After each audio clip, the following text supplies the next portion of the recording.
আল খানসা হিফজখানায় পড়ি। বয়স ১৫ কিংবা ১৬ হবে। আমাদের হালাকায় এক মাঝবয়সী মহিলা ছিলেন, আফ্রিকান মহিলা। একদিন দোয়া কবুলের তালিম চলছিল। তখন সেই মহিলা কান্না করতে করতে বলেন, আমার মেয়ে অনেক জেদি। সে এমন কিছুর আবদার করছিল যা আমরা সবাই বুঝতাম যে বিষয়টা অসম্ভব। তার বয়স হচ্ছিল। তার জন্য আমাদের বংশীয় ছেলেদের কত প্রস্তাব আসে, কিন্তু সে রাজি হয় না। সে কালো চামড়ার, অনেক লম্বা আর স্বাস্থ্যবতী। আমাদের গোত্রে এমন মেয়ে মানে অনেক সুন্দরী। কিন্তু এই আরবে তো কালো স্বাস্থ্যবতী মেয়েরা সুন্দরী না। আরবরা সাদা চামড়ার পাতলা ফিনফিনা মেয়ে পছন্দ করে। তো আমার মেয়ের ইচ্ছে সে আরবের সুন্দর ফর্সা চামড়ার একজন ছেলের বউ হবে। আমরা তাকে অনেক বকা দিতাম, বুঝাতাম যে এমন আশা করলে জীবনেও বিয়ে হবে না। মেয়ে বলতো, আমার বিয়ে কি তোমরা দিবা নাকি আমার আল্লাহ দিবেন? কদিন পর আমার বড় ছেলে এক আরবের পক্ষ থেকে প্রস্তাব আনল। আমরা সবাই খুশি হলাম অনেক, কিন্তু আমার মেয়ে না করে দিল। কারণ সেই আরব লোকটা বৃদ্ধ ছিল আর তার আগের ৩ জন বউ ছিল। আমার মেয়ের খুব রাগ হলো আর আমাদেরকে সাফ জানিয়ে দিল যে সে দিনদার আরব নীলচোখওয়ালা সুন্দর যুবক চায় আল্লাহর কাছে। তার জন্য যেন আমরা কেউ পেরেশান না হই। আল্লাহই এনে দিবেন তার সেই স্বপ্নের রাজপুত্র। আমরা বুঝেছিলাম ওর আর বিয়েই হবে না।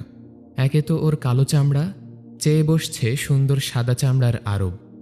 আমরা নিচু বংশীয় গরিব মানুষ, আর আরবরা সেই ধনী আর উঁচু বংশীয়। সব না হয় মানলাম, কিন্তু নীল চোখ, এ আবার কোন পাগলামি? আরবদের বেশি থেকে বেশি খয়েরি চোখের হয়, কালো আর খয়েরি। নীল তো ইংলিশদের হয়। আমাদের তখন মনে হচ্ছিল ও আসলে বিয়েই করতে চায় না, তাই এসব আবদার করে। একদিন ওকে অনেক বকা দিয়েছি, গায়েও হাত তুলেছি। আমার মেয়ে কান্না করতে করতে বলেছে ১ সপ্তাহের ভেতরেই সে এই বাড়ি ছেড়ে চলে যাবে তার নীলচোখা আরব জামাইয়ের সাথে। আমরা খুব রাগ করলাম। মেয়ে পাগল হয়ে গেছে, মেয়ে বেয়াদব হয়ে গেছে, এসব বলে ওকে অনেক বকা দিচ্ছিলাম। সেই ১ সপ্তাহ আমার মেয়ে অনেক কান্না করেছে জায়নামাজ বিছিয়ে। সারাক্ষণ সারা রাত সে কান্না করে করে তার রবের নিকট দোয়া করেছে। ঠিক ৭ দিনের দিন তার জন্য এক নীল চোখওয়ালা সুদর্শন আরব যুবকের পক্ষ থেকে বিয়ের প্রস্তাব এসেছে। আমরা সবাই এত বেশি খুশি হয়েছিলাম, ভাষায় প্রকাশ করার মতো না। ওয়াল্লাহি, যদি মানুষকে সিজদা করা জায়েজ থাকতো, শিরক না হতো, তাহলে সেদিন আমরা সবাই আমার সেই আল্লাহওয়ালা মেয়েকে সিজদা করতাম। আমি অবাক হয়েছি আমার মেয়ের ইয়াকিন দেখে, ওর তাওয়াক্কুল দেখে, ওর দুয়ার ক্ষমতা দেখে। আমি বিয়ের দিন আমার মেয়েকে বলছিলাম কি বলে সে আল্লাহর কাছে দোয়া করত। মেয়ে বলল, আমি সারাদিন ইস্তিগফার করতাম আর সারা রাত আমার পছন্দ ব্যক্ত করে দোয়া করতাম। আর আমার ইয়াকিন ছিল আল্লাহর কাছে সবই সম্ভব। আজ ৮-১০ বছর আমার মেয়ে অনেক সুখেই সংসার করছে।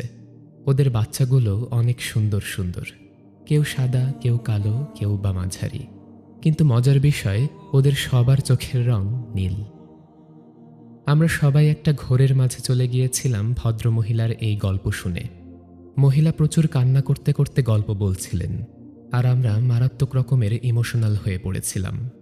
রাতের তাহাজ্জুদ আর ইস্তিগফারের কি ক্ষমতা, তা এই ২ সময়ে দোয়া না করে বোঝা যাবে না।